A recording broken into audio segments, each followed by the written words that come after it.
Hey guys, it's Josh with Cardinal Offroad, and today I'm going to show you how to remove your Pitman arm. Now it might sound easy, but sometimes these things can be a pain. So I'm going to show you how to do that today.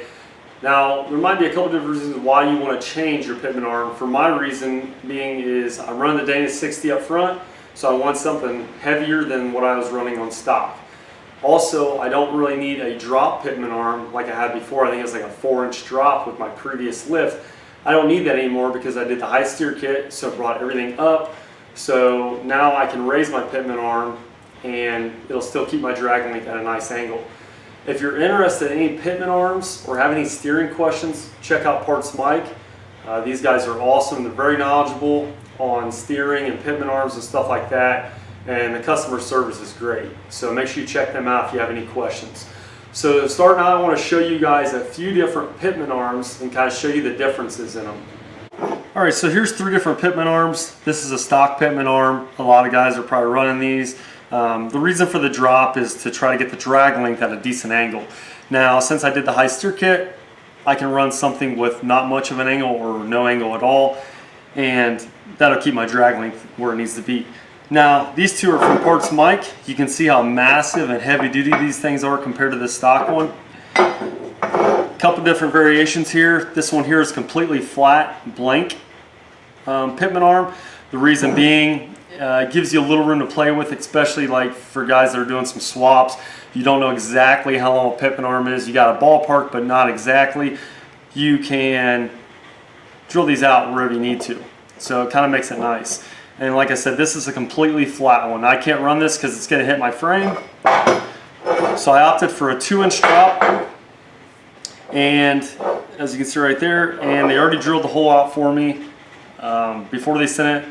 And this is a 3/4 inch hole to run my hind joint. So there's a few different Pitman arms, and I'll show you how to install these. It's very simple. A couple tools you might need.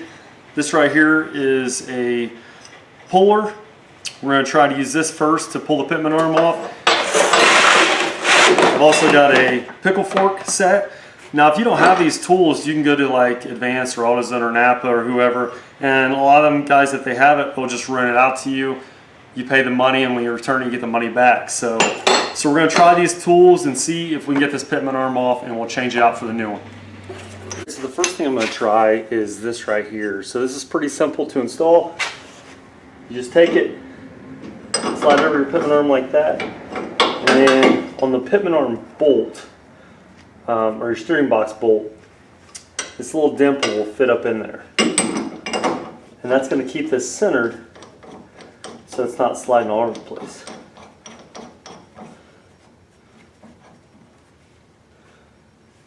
Alright, so you're just going to hand tighten it, and I'm going to throw an impact on there and see what it does.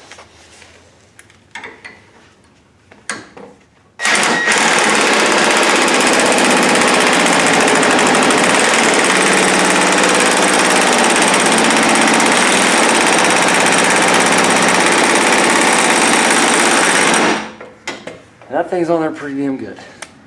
So this is, I think this is 1,200 foot-pounds. So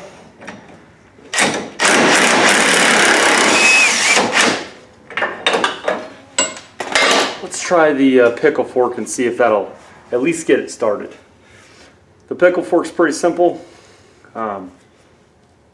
This opening here is going to go around the steering shaft bolt, and all it's going to do is fit up between the Pitman arm itself and the steering box, and it's just going to try to separate that.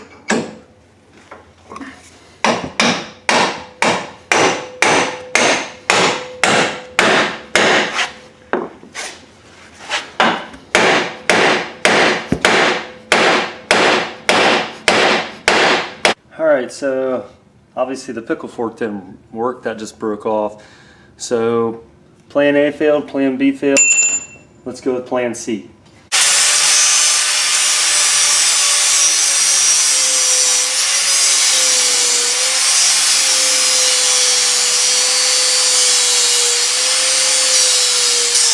Alright, so I just went ahead and I scored 2 spots.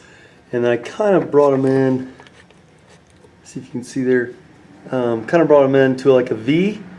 And now I'm going to go and put the original Pitman arm puller for the impact on. And my hope is that this will just break out. So let's give it a try.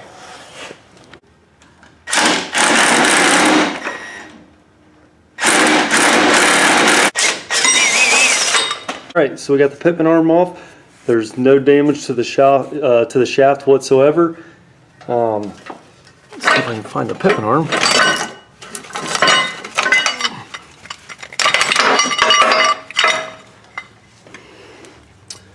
So there's the Pitman arm.